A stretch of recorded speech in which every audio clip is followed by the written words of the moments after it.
کیونکہ سب سے بڑی سنت سنت دعوت ہے، سب سے بڑی سنت سنت دعوت ہے۔ آپ صلی اللہ علیہ وسلم کیونکہ ہمارے کام کا مقصد ہے احیاء سنت، میرے کام کا مقصد سنتوں کا احیاء ہے۔ سب سے اہم اور سب سے بڑی سنت وہ سنت دعوت ہے۔ کہ یہ غور کریں کہ سنت دعوت میں آپ صلی اللہ علیہ وسلم کا طریقہ کیا ہے، کہ آپ صلی اللہ علیہ وسلم کا طریقہ اور آپ کے صحابہ کا طریقہ یہ تھا کہ وہ دعوت دے کر مسجد کے ماحول میں لاتے، صحابہ کو دعوت دیتے، صحابہ کو دعوت دیتے۔ اس زمانے میں تو تصور ہی کیا جاتا ہے کہ دعوت محض غیر مسلموں کے لیے ہے، حالانکہ اللہ تعالیٰ نے ایمان والوں کو ایمان لانے کا حکم فرمایا ہے۔ یا ایھا الذین آمنوا آمنوا، ایمان والوں تم ایمان لاؤ۔ اللہ نے ایمان والوں کو ایمان لانے کا حکم فرمایا ہے۔ اس لیے میرے دوستو بزرگو عزیزو، ایمان والوں کو ایمان لانے کا حکم کا مطلب یہ ہے کہ ایمان والوں مسلمان بن کر رہو، ایمان والوں مسلمان بن کر رہو۔ یا ایھا الذین آمنوا آمنوا، ایمان والوں تم ایمان لاؤ۔ اس لیے میرے بزرگو دوستو عزیزو، میں بار بار جو میں عرض کر رہا کہ ہمارا اصل میں ملاقاتیں مسجد کے ماحول میں لانے کے لیے ہیں۔ جو آنے سے عذر کرے اس سے وہاں بات کر کے مسجد کے لیے فارغ وقت لے لینا چاہیے، لیکن اصل بات کرنے کی جگہ مسجد ہے۔ اصل کیونکہ حدیث قدسی ہے، من اتانی ماشیا، جو میری طرف چل کر آتا ہے، اللہ فرما رہے ہیں خود کہ میں اسے دوڑ کر آتا ہوں۔ حدیث میں آتا ہے اللہ تعالی مسجد میں آنے والے سے مل کر اس طرح خوش ہوتے ہیں جیسا کوئی اپنے بچھڑے ہوئے دوست سے مدت کے بعد مل کر خوش ہوتا ہے، کہ مدت کا بچھڑا ہوا دوست آج ملا ہے، جس سے مل کر خوش ہوتا ہے۔ حدیث میں ہے یہ تبشبش، اللہ تعالیٰ کو بشاشت ہوتی ہے مسجد میں آنے والے سے۔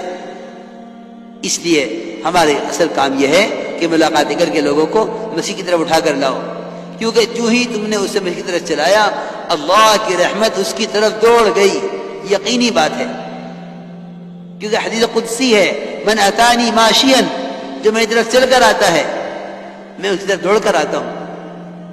اس لیے میرے دوستو عزیزو، مجھے ضروری بات عرض کرنی ہے، کیونکہ دیکھو بھائی بات یہ ہے، جو محنت بھی چاہے اس کا دائرہ کتنا وسیع ہو جاوے، چاہے اس کو شہرت کتنی بھی حاصل ہو جاوے، جو محنت خلاف سنت ہے اس کے ساتھ تربیت نہیں ہے۔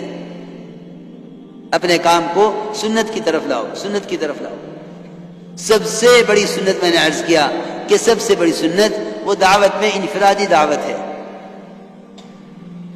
انفرادی دعوت اصل میں کام بڑھ گیا ہے، اب لوگ سمجھتے ہیں کہ بیان تقریر یہی دعوت ہے، نہیں، اصل دعوت انفرادی دعوت ہے۔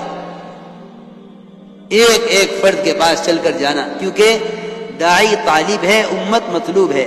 داعی مطلوب نہیں ہوتا، داعی طالب ہوتا ہے، امت مطلوب ہے۔ اس لیے میں عرض کر رہا کہ انفرادی دعوت اصل ہے، ایک فرد کو دعوت دینا، ایک فرد کو۔ مولانا الیاس صاحب رحمۃ اللہ فرماتے تھے کہ میرے نزدیک، میری بات ذرا غور سے سننا بھائی، میرے نزدیک انفرادی دعوت دینا ایک فرد کو اتنا اہم ہے کہ اگر کوئی شخص نفل نماز میں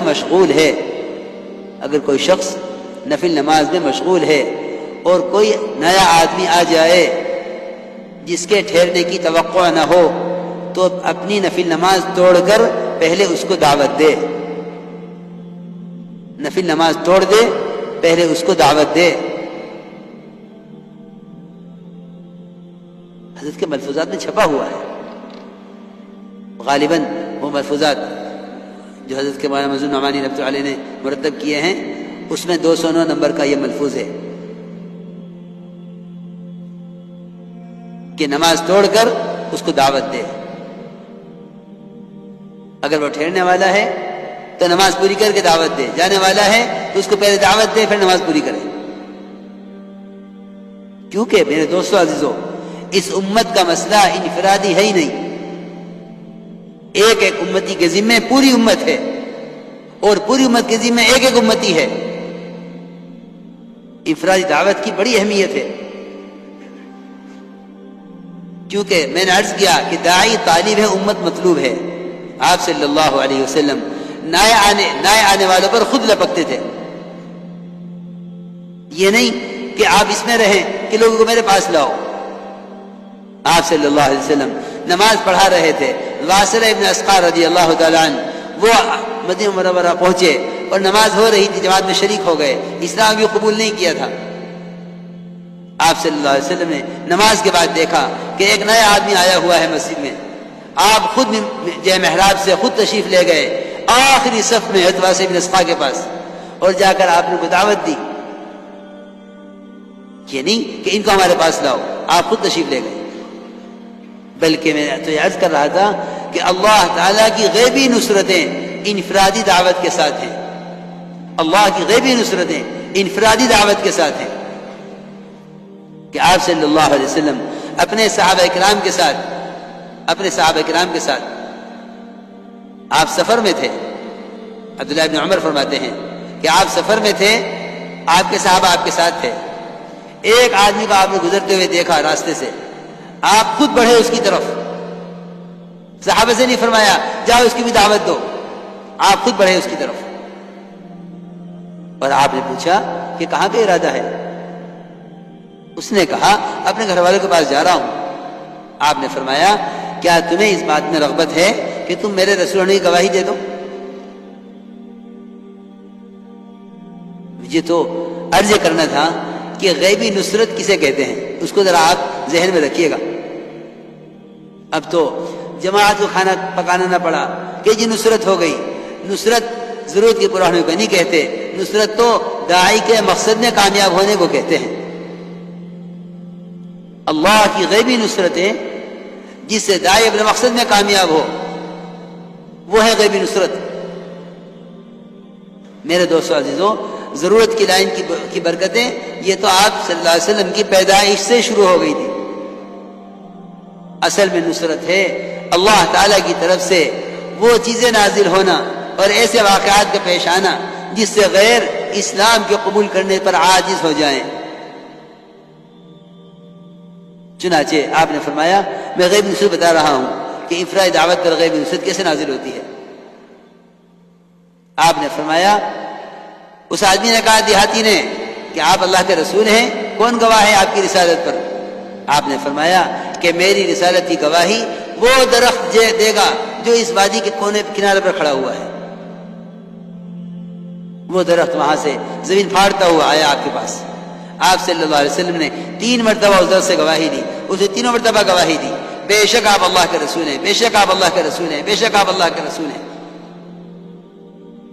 دیہاتی نے اسلام قبول کیا، اپنی قوم کو دعوت دینے کے لیے چلا اور یہ کہہ کر گیا کہ اگر انہوں نے میری اطاعت کی تو سب کو لے کر آؤں گا، ورنہ میں تنہا آپ کے پاس آ کر آپ کے ساتھ رہوں گا.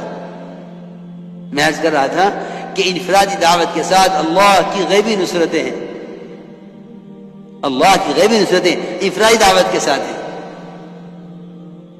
تو سنت دعوت میں سب سے اہم چیز وہ انفرادی دعوت ہے. جو کچھ سنا گیا اللہ اس پر عمل کرنے والا اور آگے لوگوں تک پہنچانے والا بنائے. مزید اصلاحی بیانات کے لیے ہمارا یوٹیوب چینل ایمان و یقین کو سبسکرائب کریں. جزاک اللہ.